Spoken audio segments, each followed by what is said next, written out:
Mula noon hanggang ngayon, talagang malakas ang amats ng mga tao sa colored pigments.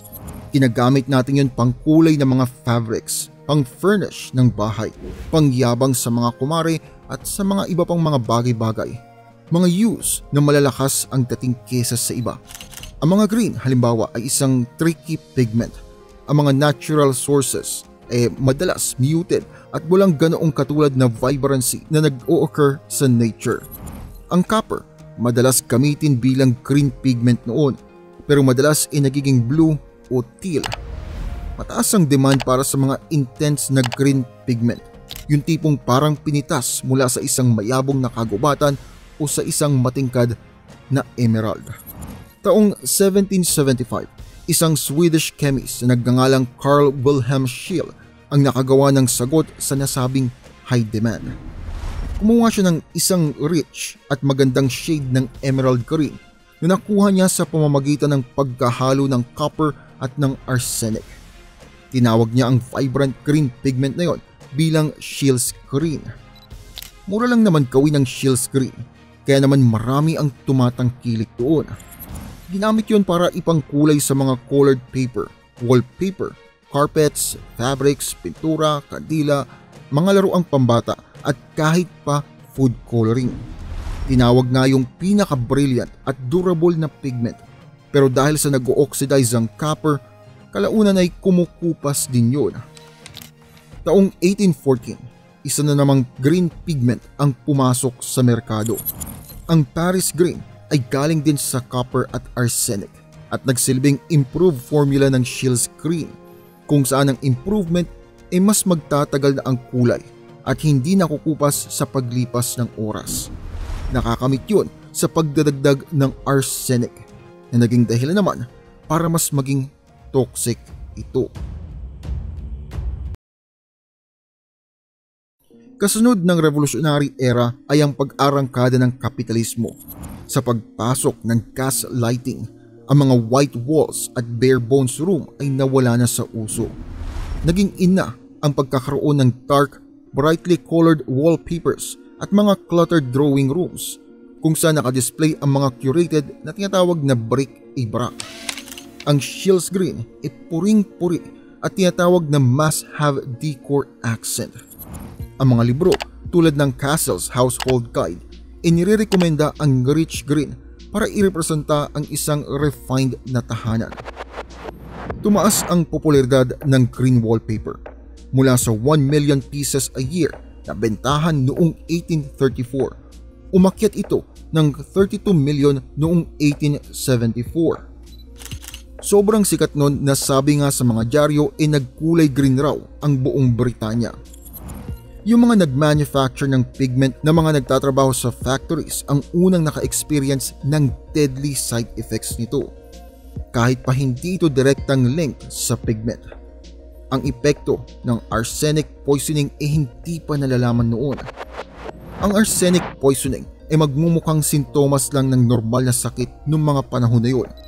Dahil sa poor hygiene at kakulangan sa medical knowledge, ang mga sintomas ay hindi nila makitang iba sa mga normal lang na bacterial at viral illness na kinakaharap din nila noon.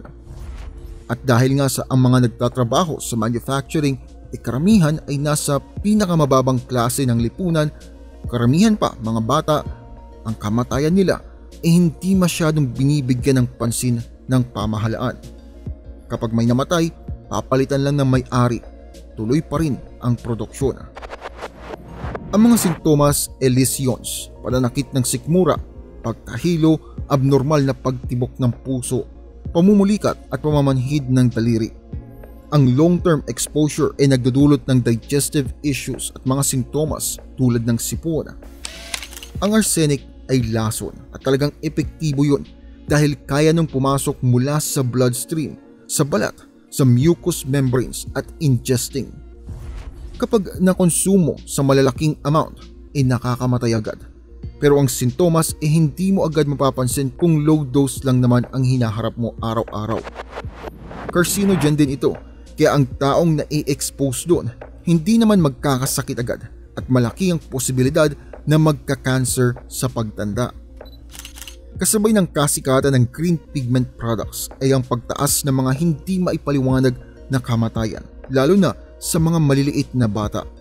Ang green coloring ay nakukuha sa powdered pigment at kaya ng ibang dyes, ang green ay hindi masyadong pansinin lalo na kung malapulbo pa.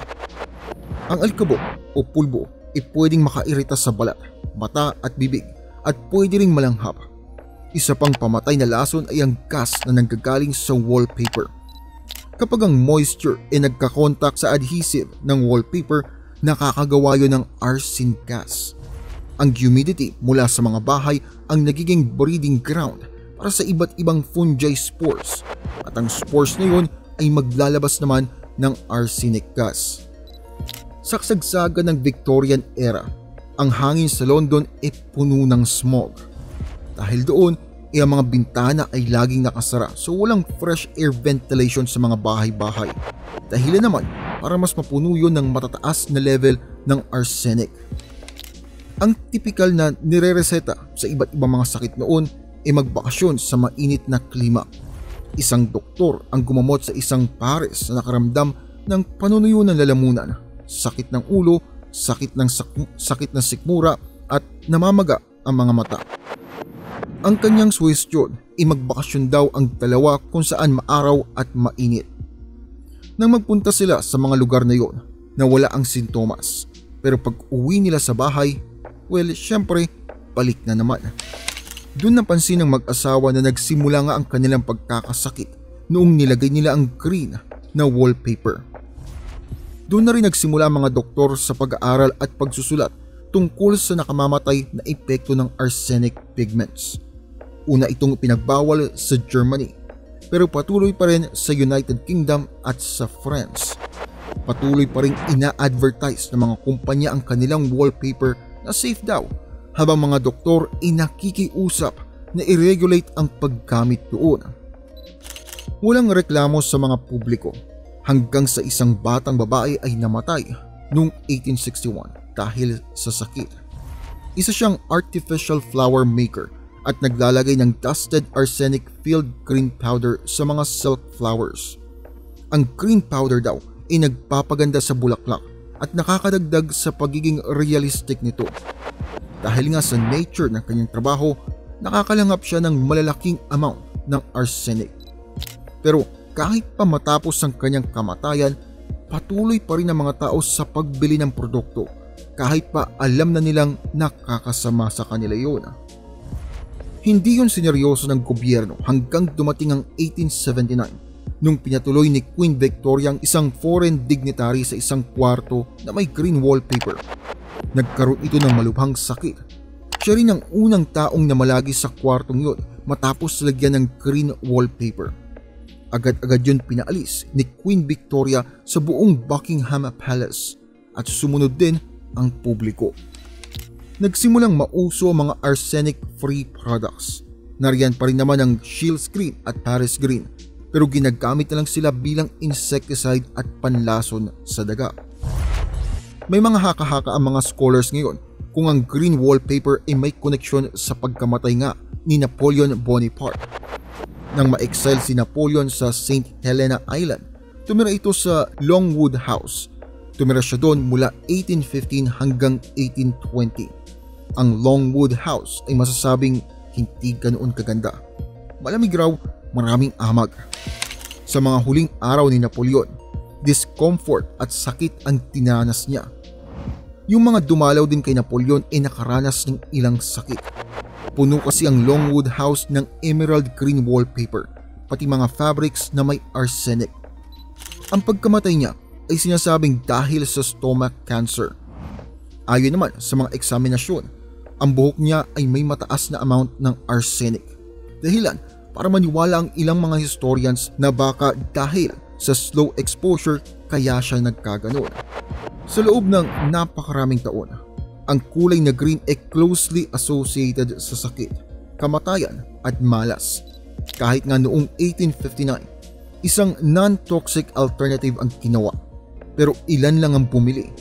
Hanggang ngayon, kahit sa inumin na lang, kapag green ang inumin mo, ano bang unang naiisip mo? Mapait, hindi masarap, pakalason pa nga, di ba?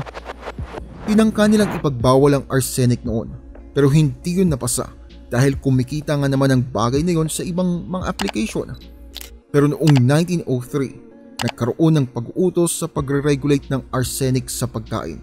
Pero yun nga, hanggang ngayon, wala pa rin tayong eksaktong numero kung ilan ba ang namatay dahil sa pagpapaganda, dahil sa arsenic na yan.